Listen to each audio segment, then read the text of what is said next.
Isothermal process or yung temperature natin is constant. So gagamitin lang to kapag yung keyword na lumabas is either constant temperature, temperature remains constant, compressed isothermally, T sub 1 equals T sub 2, or PV equals C. So tandaan nyo lahat ng to kasi minsan lumalabas sa board exam.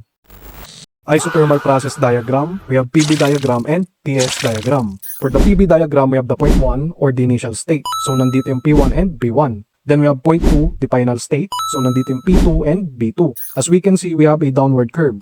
So ano bang ibig sabihin yan? It means volume is inversely proportional to pressure. Okay? So paano ba yon? Ibig sabihin yan, pag tumaas si volume, bababa si pressure. Or pag bumaba si volume, tataas si pressure. So ganun lang kasimple. Then we have TS diagram. So we have point 1 as the initial state. So nandito yung initial temperature and entropy. Then we have the point 2 or the final state. Nandito naman yung final temperature and final entropy. So dito meron tayong horizontal graph. It means yung entropy lang yung nagbabago while yung temperature parehas. So T1 equals T2. Okay? So pag parehas yan, ibig sabihin temperature is constant. Okay? So tama pa rin na it is under isothermal process.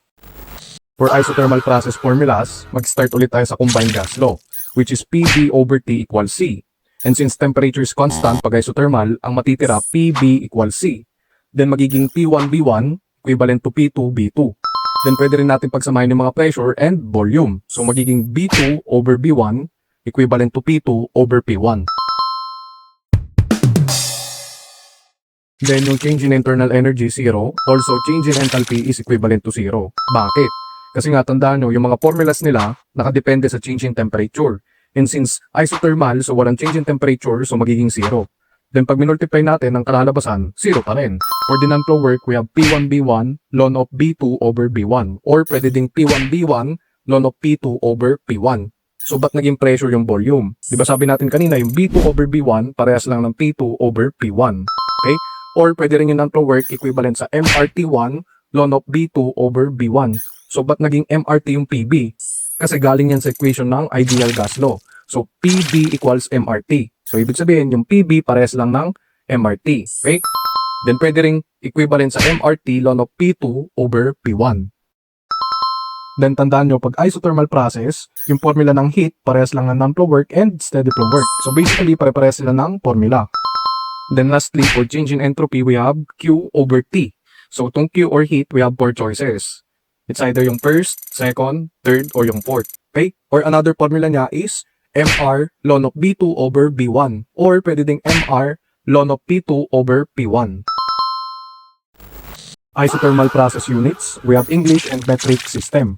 So we have volume, pressure, internal energy, enthalpy, heat, work, and entropy. So as we can see, pare-pares ng kulay ito kasi they have the same units. So let's start. For the volume, we have cubic feet sa English, and we have cubic meter for the metric. For pressure, we have PSF or PSIA. Basically, PSF means pound of force per square feet, while yung PSIA, pound of force per square inch. For the metric, we have Pascal, Kilopascal, and Megapascal. So Pascal, equivalent lang yan sa Newton per square meter. For Kilopascal, equivalent yan sa kilonewton per square meter. Then sa Megapascal, equivalent naman yan sa Newton per square millimeter. For the internal energy, we have BTU or British Thermal Unit or pwede ring foot-pound force. Pag metric, joules or kilojoules. Pag joules, equivalent lang yan sa Newton meter. While yung kilojoules, equivalent naman yan sa kilonewton meter. Okay? For the enthalpy, ganun din, BTU or foot-pound force. Per metric, we have joules or kilojoules. For heat, BTU or foot-pound force then per metric, joules or kilojoules. So work, either non-flow work or steady flow work, we have BTU or foot-pound force. Pag metric, we have joules or kilojoules. Okay? Then lastly, for entropy, we have BTU per Rankine. So under English yan. Then we have joules per Kelvin pag metric.